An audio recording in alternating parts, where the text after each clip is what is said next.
સત્ય સનાતન સતી ધર્મની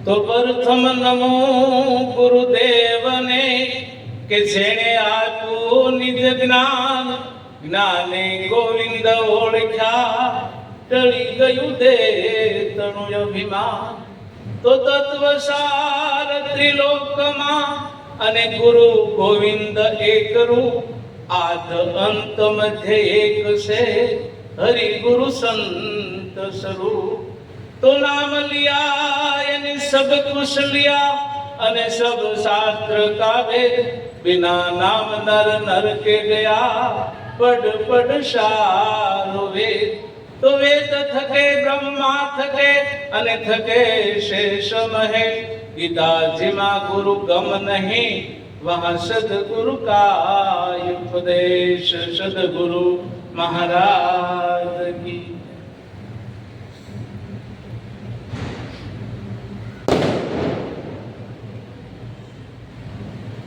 આજનું ભજન હરેશભાઈ તથા ચંદ્રિકાબેન જેસર નિવાસી તેને ખરેખર આજનો ભાવ જે એનો હૃદયમાં કોઈ કે ભાવ છે કોઈ કે આત્માનો ભાવ છે પણ એકથી સાકાર સ્વરૂપે પ્રગટ થાય છે અને સાકાર સ્વરૂપે આજે પ્રગટ જોવા મળે છે કે ભાવ વગર કોઈ કાર્ય થતું નથી તો ભાવનું જ ભજન થાય ભાવની જ ભક્તિ થાય અને ગુરુને ભજવા હોય તો એ ભાવ જોઈએ ભાવ વગર ગુરુ ભજાતા નથી તો ભાવ વગર કોઈ કામ નથી થતું તો આપણને ગુરુ મહારાજે છેલ્લે એટલું કહી દીધું હાચું સમજાય તો ગુરુ ભાવ રાખજો તો ખરેખર ભાવ હોય તો ભજન થાય બધું થાય ભાવ ન હોય તો કંઈ થતું નથી એમ આગળ બાબુરામ મહારાજે સરસ વાત કરી અમારે છગન મહારાજે પણ સરસ વાત કરી બહુ સમજવા જેવી વસ્તુ છે પણ નિરાતે આપણા જીવનની અંદર ખરેખર ઉતારીએ અને એ વાત જો આપણને ગળે ઉતરી જાય તો આપણને વસ્તુ બધી પ્રગટ દેખાય કોઈ અપ્રગટ નથી બધું પ્રગટ જ છે કારણ કે આગળ જે વાત કરીને એ વાત બહુ વિચારવા જેવી છે કે આપણે બધા કાંઈ ને કાંઈ ગોતતા હતા એ હતા બધા આપણી પાસે દૂર હતા નહીં એ બધા આપણી પાસે જ હતા પણ આપણને જ્યારે ગુરુ મહારાજની શાન મળી અને ગુરુ મહારાજે જ્યારે જ્ઞાન આપ્યું ત્યારે આપણને ખબર પડી કે આ બધા આપણી પાસે છે આ દૂર જરે છે નહીં આપણે દૂર ગોતતા હતા પણ હતા પોતાની પાસે ગુરુ મહારાજ શાન કરીને આપણને સમજાવી દીધું કે આજ છે બીજો કોઈ છે નહીં કે તમે જેમાં ગણો તેમાં એ એકનો એક જ છે બીજો કોઈ છે નહીં પણ આપણને એ વસ્તુ ક્યારે સમજાય કે આપણે વસન પ્રમાણે વર્તીએ અને વસન પ્રમાણે પગલા ભરીએ બરાબર એવું જીવન બનાવીએ તો આ બહુ સીધી વસ્તુ છે કારણ તો આપણને સરળ રીતે સમજાવવા મળે વસનના પૂરા એ નો રે કોઈ દી અધૂરા કારણ કે જે વસનના પૂરા છે અને એ પોતાને સ્વરૂપ સુધી પામી ગયા છે એવા અનેક દાખલા છે તો ખરેખર આપણે ખાલી જગાડવાનો હતો ભાવ અને વસનનું પાલન કરવાનું હતું એટલું કરીએ કે ને તો એ આર પાર ઉતરી જાય એને જ્ઞાનના ગાંહડા બાંધવાની કોઈ જરૂર રહેતી નથી કારણ કે એટલું જ એને ખાલી કરવાનું છે વસન પ્રમાણે વર્તવું પડે આપણે જે ગુરુ મહારાજને આપણે વચન આપ્યું છે અને વસન પ્રમાણે જ વર્તવું પડે બરાબર છે કદાચ પછી ભલે ગમે એમ થઈ જાય પણ વસન છોડે નહીં રઘુકુલ કી રીતિ સદા સંગે આવી પ્રાણ જાય લેકિન વસન જાય નહીં તો એટલા બધા વસનમાં તાકાત છે અને એવું જો વસનનું કોઈ પાલન કરી દે તો એનો બેડો પાર થઈ જાય કારણ કે આપણે શાંતિ ક્યાં જોતી આગળ મહારાજે બહુ સરસ વાત કરી કારણ શાંતિ ગોતતી પણ શાંતિની કઈ દુકાનો છે નહીં આપણું જે મન છે મન જો એનું સ્વરૂપ નક્કી કરી લે અને જો બેહી જાય તો એને પરમ શાંતિ હોય ને હોય એ જ પરમ શાંતિ છે બાકી કોઈ શાંતિ છે નહીં ક્યાંય ગમે ના લેવા જાય આપણને કોઈ મળ્યું હોય તો આપણે વાત કરીએ તો કેમ છો તો શાંતિ છે. હવે એ તો આપણને ખબર હોય કેટલીક શાંતિ છે, આપણે વાતથી કહીએ. પણ જ્યારે પોતાના સ્વરૂપમાં શાંતિ હોય અને કોઈ જાતનો એને ઉછાળ ન હોય ત્યારે સમજવું ગુરુ મહારાજની શાન આપણને અસર કરી ગઈ, ગુરુ મહારાજનું વસન આપણને અસર કરી ગયું. ત્યારે આપણે એમાં જ કારણ કે ખોળવાની જરૂર છે, કારણ કે એમાં ખોળીએ ને તો જ આપણને ખબર પડશે કે આ વસ્તુ ખરેખર શું છે ગુરુ મહારાજની. તો એક એક વસ્તુનો આપણે વિચાર કરીએ તો ખબર પડે. અને આગળ વસ્તુ ગીતાજીમાં પણ લખ્યું છે કે આ બ્રહ્મને ચારે બાજુ કાન છે, ચારે બાજુ આંખ છે, ચારે બાજુ હાથ પગ છે, ચારે બાજુ મસ્તક છે. તો આ બ્રહ્મ સદોદિત છે ને છે, તો જે પોતાની પાસે છે અને પાછો દૂરે પણ છે. તો એવું ગુરુ મહારાજે જ્ઞાન આપ્યું ત્યારે ખબર પડી આ બ્રહ્મ કેવી રીતે છે. કારણ એ બ્રહ્મનું જ્ઞાન આપણને કરાવ્યું છે. એને ખબર આપણને હાથમાં લઈને કીધું તને આંખ નથી સતાવડવા જોવે છે, બરાબર, આને મુખ નથી સતાવડવા બોલે છે, કારણ કે આને કાન નથી સતાવડવા સાંભળે છે. આવો પ્રગટ બ્રહ્મ આપણને ગુરુ મહારાજે સાક્ષાત્કાર કરીને નક્કી કરાવી દીધો. અને તોય આપણી ભ્રમણા રહેતી હોય તો આપણા જીવનમાં હજી ખરેખર આપણને આ બોધ અસર નથી કર્યો. જો આપણા જીવનમાં બોધ અસર કરી જાય તો આપણને સાક્ષાત્કાર બધે મળે દેખાવા, બધે સાક્ષાત્કાર દેખાવા મળે કે ભાઈ આ જ છે, બીજો હવે કોઈ છે નહીં. એવો પ્રગટ દેખાડ્યો આપણને. અને આપણે અપરગટમાં જઈએ, બરાબર છે. ટૂંકમાં આ જગત જે કરી રહ્યું એ યોગ્ય છે, એને તો ખબર નથી, ઇન્સાન હજી નથી એટલે એને કઈ ખબર નથી. એ જે ભાવથી કરે ને એને કોઈ વાંધો નથી. પણ જે શાન વાળો કરે છે ત્યારે એ મૂર્ખનો સરદાર છે. કારણ કે શાન વાળાથી આ વસ્તુ ન કરાય કે આ ધજા ચડાવી તો એટલું મળશે એટલું મળશે, એવી ભાવના હોય તો આ શાન વાળો સમજો સદગુરુની શાન નથી સમજો. કારણ કે શાન વાળો કોઈ કરે નહીં. ઓલા જે કરે છે એ તો યોગ્ય છે, એ બધું બરાબર જ છે. પણ શાનવાળો કોઈ દી પોતાના સ્વરૂપને જ માણે, પોતાના સ્વરૂપને જાણીને પોતે જ માણે કે હવે બધે હું જ છું, મારી સિવાય બીજો કોઈ છે નહીં. આવું સાક્ષાત સ્વરૂપ ગુરુ મહારાજે ખરેખર આપણને નક્કી કરાવ્યું છે. અને એ સ્વરૂપનો જો આપણે કાયમ વિચાર કરીએ તો આમાંથી તરત છુટકારો આવી જાય. કારણ કે આપણને આ કોઈ વસ્તુ નથી નડતી, એટલે ગુરુ મહારાજે આપણને તન મન ધન શિષ્ય આ બધા કુરબાન કરી દીધા. પછી જે સ્વરૂપ હતું એ સ્વરૂપ જ આપણું હતું, બીજા કોઈનું હતું નહીં. એ સ્વરૂપે ગુરુ મહારાજ લઈ ગયા અને પછી વર્ણન એનું કરી દીધું. કારણ કે ઉજળ દેશ વસ્તી ઘણી, નહીં નગર નહીં ગામ, રાઠોડ કહે હું દેશમાં વરણ વસે તમામ. તો આવી રીતે આપણને પ્રગટ વસ્તુ ઉજળ દેશ હતો, બરાબર. પ્રદેશ કેવો હતો? ઉજળ. કાંઈ રહેવાનું દીધું, ઉજળ દેશ કરી નાખ્યો. નહીં નગર કે નહીં ગામ, રાઠોડ કહે હું દેશમાં વર્ણ વસે પાછા તમામ. એનું વર્ણન કરી બતાવ્યું ગુરુ મહારાજે. અને એનો આપણે ખરેખર વિચાર કરીએ તો આપણને ખ્યાલ પડે કે આપણું સ્વરૂપ કેટલું જોરદાર છે અને આપણા સ્વરૂપે કેવું છે. કારણ કે જ્યાં સૂર્ય ન પહોંચી શકે, જ્યાં ચંદ્ર ન પહોંચી શકે, જ્યાં તારા ન પહોંચી શકે, ત્યાં એવો જ આત્મા છે, એનું ન્યા સ્વરૂપ છે. ત્યાં સુધી એવું આપણને પ્રગટ સ્વરૂપ બતાવી દીધું. અને પ્રગટ સ્વરૂપે આપણે રહીએ તો આ બધી કોઈ માથાકૂટ રહે નહીં.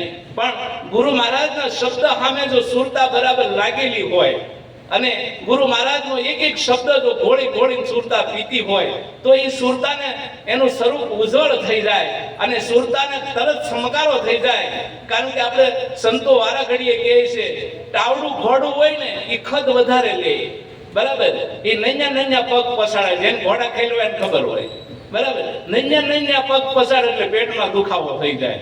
પણ જે તેજલ હોય એનો ટકોરો હોય એ વેગે પકડી લે, અસવારને કહે ઉની આંચ નો આવવા દે, કારણ કે આનું નામ તેજલ કહેવાય. એમ જેની સુરતા તેજલ થઈ ગઈ છે એ શબ્દ એને જ્ઞાન મળે થવા અને શબ્દ એ પકડી લે છે. પણ જે ટાવડું થઈ ગયું છે, બરાબર છે, એ ખદ હાલે નૈયા પગ પસાડે, એ કારણ કે પેટમાં દુખાવી દે અને અવગુણ કોઈ વાતે છોડતી આ સુરતા નથી. અવગુણ જ્યાં સુધી જાતા નથી ને ત્યાં સુધી સુરતા વેગ પકડતી નથી. અવગુણ છૂટી જાય ને બધા પછી સુરતા વેગ પકડી લે. પછી ગુરુ મહારાજનું જે સ્વરૂપ છે એને વાલામ વાલું લાગવા મળે કે હવે મારા ગુરુ મહારાજ સિવાય કોઈ છે નહીં. આવું સ્વરૂપ એને દેખાય છે અને ત્યારે આમાંથી છુટકારો આવી જાય છે. અને ત્યારે સંતો જે કાંઈ કહે છે ને એ બધું યોગ્ય કહે છે, પણ આપણને એ વસ્તુ ક્યારે ઉતરે કે આપણું જીવન એવું જો બનાવ્યું હોય, બરાબર છે, આ બધાની બાદ બાકી ખાતા જીવનમાં અંદર, કારણ કે આપણે પ્રકાશ હોય, કારણ કે આ દિલ દરિયામાં અખંડ દીવો, દીઠા વિના મન મારું ડોલે, કારણ કે દીઠા વિના મન ડોલા કરે. આમથી આમ અખંડ દીવો ગુરુ મહારાજે બતાવ્યો કે અખંડ કોઈ કાળે થાય એવું નથી, અખંડ દીવો છે. અને એ દીવામાં જો સુરતા લાગી ગઈ હોય, નહીં કોડિયું, નહીં વાટ, નહીં દિવેલ, બરાબર, તોય દીવો જળહળે. જે ઘરે મોવા પછી જાવું ઘર જીવતા દેખાડે. હવે આવું ઘર જે છે પોતાનું, એ સ્વરૂપે જ્યારે પોતે થઈ જાય ત્યારે આમાંથી એનો છુટકારો જલ્દી આવી જાય. કારણ કે પછી એને અવગુણ બધા અળગા થઈ ગયા અને પોતાનું સ્વરૂપ એને મળ્યું દેખાવા. પોતે પોતાનું સ્વરૂપ માણે છે. ગુરુ મહારાજ ઈ ભૂમિકા પર લઈ જાય છે. ઈ ભૂમિકા પોતાની જ છે.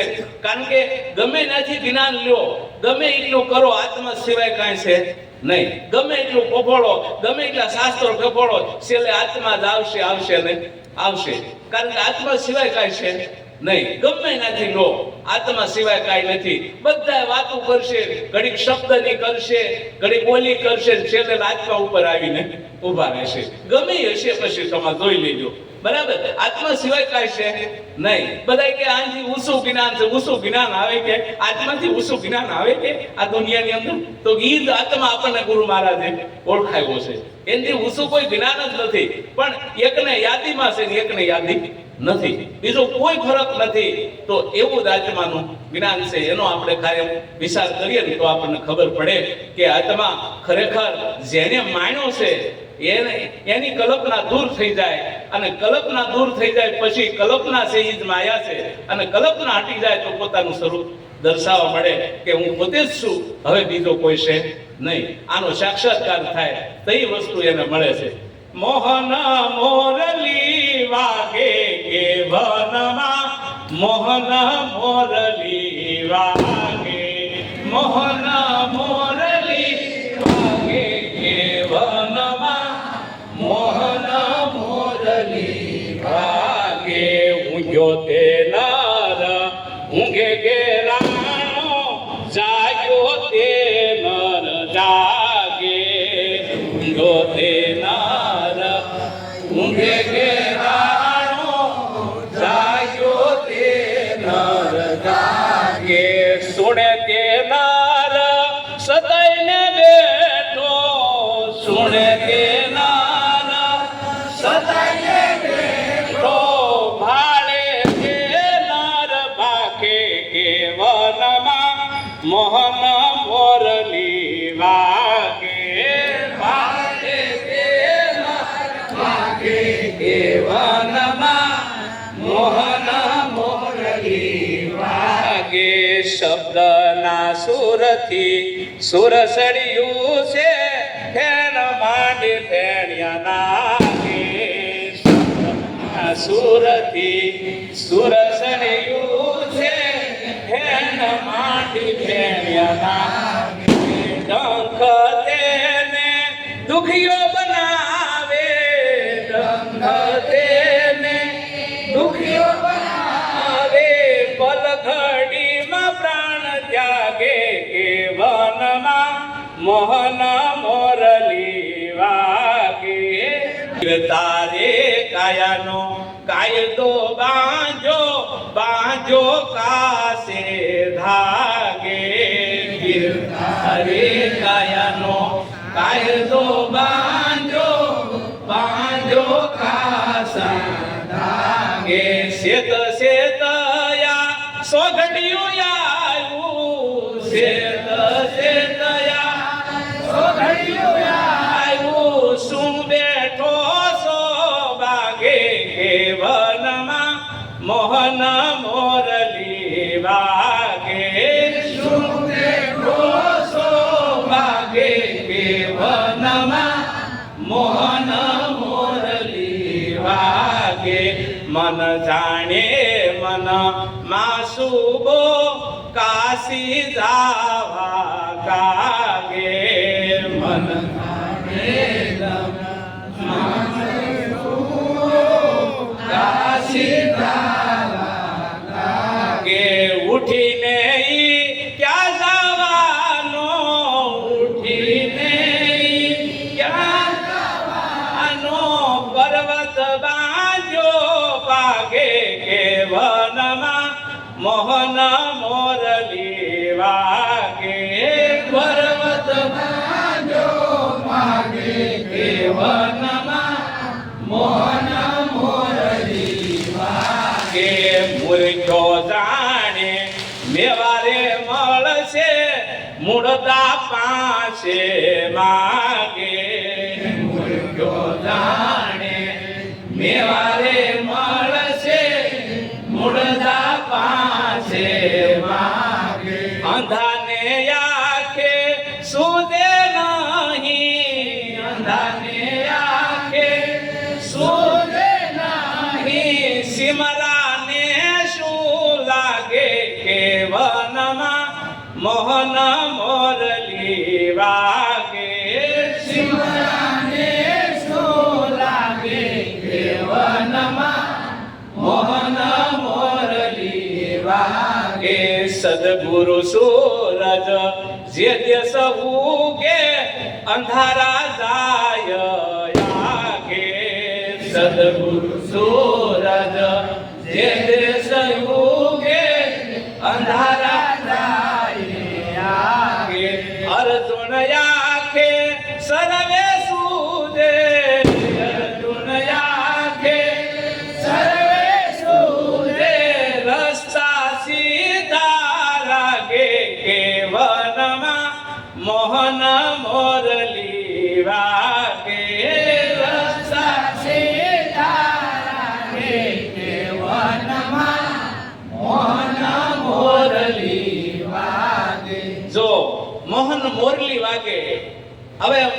આને કઈ મોહ નથી પણ મોરલી વગાડે કેવડો ગયો બરાબર તો એક મોરલી તોડી નાખ્યું બરાબર છે રામકૃષ્ણ જવાની મોરલી તોડી નાખી બધાની આ મોરલી અંગે તૂટી જવાની છે પણ આ મોહન જવાનું નથી ઈ ગુરુ મહારાજે ઓળખાયો છે અને ઈ ક્યાંથી વગાડતો હતો એ મોરલી કારણ કે નાદ ક્યાંથી હતો બરાબર છે કારણ કે નાદ સુધી બધાય ગયા હતા પણ નાદથી પર કોઈ ગાતો નહોતો ગુરુ મહારાજ નાદથી પર લઈ ગયા કે આજે અવાજ પદ ત્યાં બંધ જ થઈ ગયું બરાબર ગુરુ મહારાજ ન્યા લઈ ગયા ન્યા મોહનને બતાવો કે આને કોઈ જાતનો મોહ નથી આ મોરલી આવડો આ વગાડે છે આ ન હોય તે કઈ મોરલી વાગે નહીં આપણે સાક્ષાત્કાર કરીને બતાવ્યો કારણ કે આને વસ્તુ કીધું ઊંઘ્યો તે નર ઊંઘે ઘેરાઈ ગયો આમાં ઊંઘ્યો ને તે નર પાછો ઊંઘે ઘેરાણો જાગ્યો તે નર જાગે આમાં જાગી ગયો ને એ નર જાગે કારણ કે એને ખબર પડી ગઈ હું કોણ છું બરાબર હું જલમતો નથી મરતો નથી આવતો નથી જાતો નથી હું સદોદિત છું ને શું આવો જે નક્કી કરાયો ગુરુ મહારાજે ઈ છે પણ સુણે તે નર તો સતાઈને બેઠો જે સાંભળતો હતો ને એ તો હતાઈને બેહી ગયો કારણ કે ગુરુ મહારાજની મુઠ્ઠીમાં આવી ગયો ક્યાંયથી હલતો સલતો નહોતો કારણ કે સુણે નર સતાઈને બેઠો પણ જ્યાં ભાળ્યો ને તે નર મેળ્યો બાખવા અને ભાઈરો જાતો ભાગવા પડ્યો તરત પડ્યો બોલવા પછી ખબર પડી આવડો બોલે છે બરાબર આમ પ્રગટ બતાવી દીધો ત્યારે આપણને ખબર પડી કે ઓહો આ મહામંત્ર છે અને આ મહામંત્રની જેને સુરતામાં સડી ગયો બરાબર એની સુરતા અખંડ બની ગઈ કોઈ કાળે ખંડ થાતી નથી કારણ કે मैं मेरी मस्ती मुझने कहा लेके आई मैं हूं मेरी सिवाय कुछ भी नहीं પછી કોઈ વસ્તુ નથી આવું ગુરુ મહારાજે જ્ઞાન આપ્યું છે એનો ખરેખર આપણે વિચાર કરીએ તો આપણને ખબર પડે શબ્દના સુરથી સુર સડ્યું ફેણ માંડી ફેણિયા નાગે ડંખ તેને દુખીઓ બનાવે પદ ઘડીમાં પ્રાણ ત્યાગે કારણ કે શબ્દના સુરથી સુર સડ્યું છે ફેણ કોને માંડી ફેણીઓ નાગ હોય ને ઈ માંડે તરત ફેણ માંડી પણ ડંખ એને દુખીઓ બનાવે પદ ઘડીમાં પ્રાણ ત્યાગે ડંખ દુખીઓ બનાવે એનો ડંખ લાગ્યો કોઈને રૂપનો ડંખ લાગી ગયો બરાબર કોઈને શબ્દનો ડંખ લાગી ગયો કોઈને ગંધનો ડંખ લાગી ગયો બરાબર કોઈને સ્વાદનો ડંખ લાગી ગયો કોઈને પરસનો ડંખ લાગ્યો આ ડંખ એને દુખીઓ બનાવે બીજો કોઈને દુઃખ દેતું નથી આ દુનિયામાં કોઈને કોઈ દુઃખ નથી દેતું પણ આ ડંખ નથી જાતો કારણ કે વિષય ડંખ છે અને આમાંથી વિષય જાતા નથી ને એટલે ડંખ લાગ્યો છે અને ડંખ એને દુખીઓ બનાવે પલ ઘડીમાં એમાં પ્રાણ ત્યાગે. આપણે જોઈએ છીએ કે કોઈ વ્યક્તિ બિચારો એ નિર્દોષ છે, એનો કોઈ દોષ નથી, પણ એનાથી વિષય નથી જાતા, અને વિષય છે ખરેખર એ ઝેર છે, અને ઝેર જ્યાં સુધી ઉતરે નહીં એટલે આપણે કહીને ઘણા સાખીમાં બોલી છે, વારે ઘડીએ સંતો બોલે છે, પણ આપણે વિચાર કરીએ, ગુરુ અમારા ગારુડી મુझ પર કીધી મહેર, મોરો બતાવ્યો મરમ કો ઉતરી ગયો સબ ઝેર. તો ઝેર ઉતારી દીધું આપણું, બરાબર, કારણ કે વિષયનું ઝેર ઉતરી જવું જોઈએ, બરાબર. પછી જે મણિધર છે એ ડોલે છે, અને મણિધર મણિ મૂકીને સારો કરે, પછી ગમે ત્યાં જાય એને ખબર પડી જાય આવા મણિધર છે. ગુરુ મહારાજે મણિધર બનાવ્યો છે, એનો ખરેખર આપણે ખ્યાલ રાખીએ તો આપણને ખ્યાલ પડે કે આ મણિધર કેવો છે, કારણ કે આ મણિ વાળો છે, મણિ જેની અમર છે, બરાબર. અને એ અમર મણિમાં જેની સુરતા લાગી ગઈ હોય ને એ અમર જ હોય આખો, એને દેહ બે કોઈ વસ્તુ આખો અખંડ છે, કાંઈ કોઈ લેના દેના છે નહીં, એ દેહ હોતો અમર છે. પછી પણ એ મણિ ઉપર જેની સુરતા લાગી હોય એનું કામ છે, પછી કોઈથી ડગતા નથી. તો આવી વસ્તુ છે, ડંકે ને દુખ્યો પણ કીર્તારે કાયાનો કાયદો બાંધ્યો, હાવ કાસે ધાગે. આમાં હાવ કાસા ધાગા છે, એક પાકો ધાગો છે ખરો, બરાબર, એક ધાગો પાછો છે, એક પાકો હોય તો કયો, કીર્તારે કાયાનો કાયદો બાંધ્યો, હાવ કાસે ધાગે. સેજ આમાં સોગડિયું આવ્યું, શું બેઠું આમાં બાગે, સેજ સોગડિયું આવ્યું છે.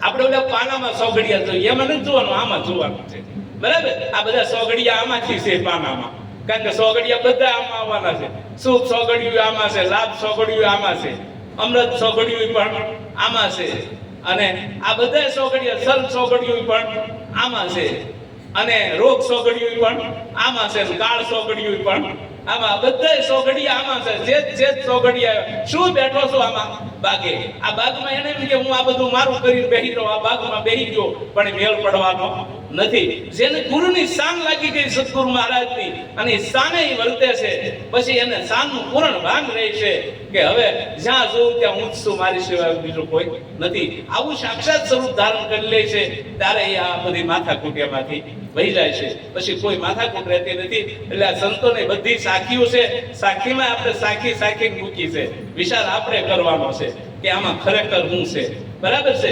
એટલે મહારાજને અમે સાખી બોલતા ને એટલે કે કહેતા બધું બરાબર છે કે આ ઈશ્વર અડધો છે કે આખો, બરાબર છે, એમ કહેતા. કોઈ ગાય સાખી, કોઈ ગાય સાખો, ઈશ્વર અડધો છે કે આખો, કોઈ ગાય સાખી, કોઈ ગાય સાખો, હો હાંભેલા ખાંડો કે મહારાજ કે આખો ને આખો આવો જ નીકળે, આમાં કાંઈ ફેર પડે એવું છે નહીં. આવો નવો છે ઠેઠથી, પેલા કેવો હતો આવો જ, આવો નવો હતો, આજે આવો જ છે, રહેવાનો છે પાછો આવો, એમાં કોઈ ફરક પડવાનો નથી. પણ આને સમજવો ને એ બહુ મુશ્કેલ વાળો છે. ગુરુ મહારાજની શાન સિવાય સમજાય નહીં. જેને શાન લાગી ગઈ એને પોતે સમજાઈ ગયો, પછી આ બધી માથાકૂટ એને મટી ગઈ. મન જાણે મનમાં સુખો, કાશી જાવા કાગે, બરાબર. મન જાણે મનમાં સુખો, પણ આ કાયા કાશી છે, કાળ પાસે વહી જાય ને.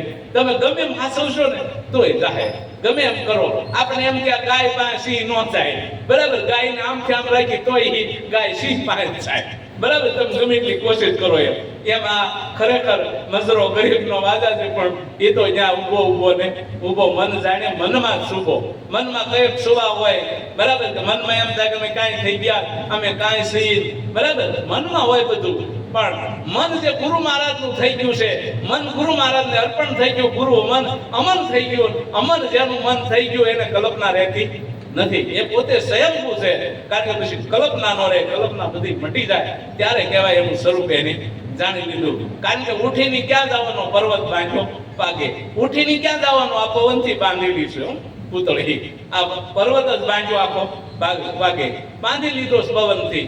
કારણ કે આમાં ઉઠીને ક્યાં જાય ને ગમે ત્યાં જાય બાપુ, આ હારે જ છે બધું લબાસો, બરાબર છે. પણ જો આમાં મનથી મુકાઈ ગયેલા હોય ને ઈ મોજો માણી શકે અને ઈ કહી શકે બધું. પણ નકર તમે ગમે ત્યાં જાઓ, બરાબર, કદાચ ભગવા પહેલી રોડ ગમે ત્યાં જાઓ તો આ ગણિતરા તો હાથ નાચશે, ગમે ત્યાં જાય કીધી. પણ અહીંથી ગુરુ મહારાજ જેમ કીધું એમ તો છૂટી જાય તો કામ પતી જાય છે. પછી કરવું પડે નહીં બીજું કાંઈ, પછી કોઈ કરવાની વસ્તુ રહેતી નથી. એટલે સંતો આ બધા પદને અંદર આપણે વિચાર કરવાનો છે. એક પદ લખ્યા છે, પણ ખરેખર આપણે પોતે પોતાનો વિચાર કરવાનું ગુરુ મહારાજે મને શું આપ્યું છે અને ખરેખર મને હું સમજાવ્યું છે એના ઉપર મારી સુરતા છે કે નથી એ કાયમ આપણે ધ્યાન રાખવું પડે. રાત દિવસ તઈ આ વસ્તુ પ્રાપ્તિ થાય. કારણ કે ગુરુ મહારાજ દેહ નથી, પણ દેહ વગરના ગુરુ મહારાજ હોતા નથી. આ દેહી કોનો છે? બરાબર છે, ગુરુ મહારાજ નો છે. ગુરુ મહારાજ છે તમે જેમ ગણો એમ. બાકી ગુરુ મહારાજ આવતાય નથી, જાતાય નથી, બધી વાત સાચી, પણ ગુરુ મહારાજ છે ને છે. આવું જ એને નક્કી થઈ ગયું. એને પછી ગુરુ સાથે પ્રેમ એવો હોય છે, જ્ઞાન ગુરુ મહારાજ જ આપતા હોય, બીજો કોઈ આપતો હોય નહીં. આવો પ્રીત લાગી જાય પછી આ બધું. કારણ કે આપણે કે આને કીધું એમ થાય. બરાબર, મૂર્ખો જાણે મેવા મળશે. બરાબર, મૂળદા પાસે જઈને માગે. હવે મૂળદું આપે કોઈની કાંઈ આપે? મૂળદા પાસે જઈને માગે. અંધાને આંખે સૂજે નહીં. સિમરાન ઝાડ ને શું લાગે? સિમરાન કાંઈ લાગે? ફળ જ ન આવે. તમે ગમે એમ કરો તો ગમે એટલું પાવતો હોય એનું ફળ આવતું નથી. આવું સંતોએ કીધું. પણ આ અર્જુન મહારાજે કહી દીધું છે, સદગુરુ સૂરજ જે દેશ ઉગે, અંધારા જાય પછી આગે. અર્જુન આંખે સર્વે સૂજે, રસ્તા પછી સીધા લાગે. અર્જુન કોણ છે એવું તો નક્કી નહીં ને, તો આ રસ્તા સીધા લાગે છે, પછી બીજું કાંઈ છે આ દુનિયામાં નહીં. આવો ગુરુ મહારાજનો દેશ છે. આપણે બધા હળી મળીને આનંદ કરવાનો છે. આ પદ એકને નક્કી કરવાનું છે. નો નક્કી થાય એવું કાયરતા કોઈથી રાખતા નહીં. થાય ને થાય. એવી આપણી નક્કી હોય એવું વસ્તુ થાય ને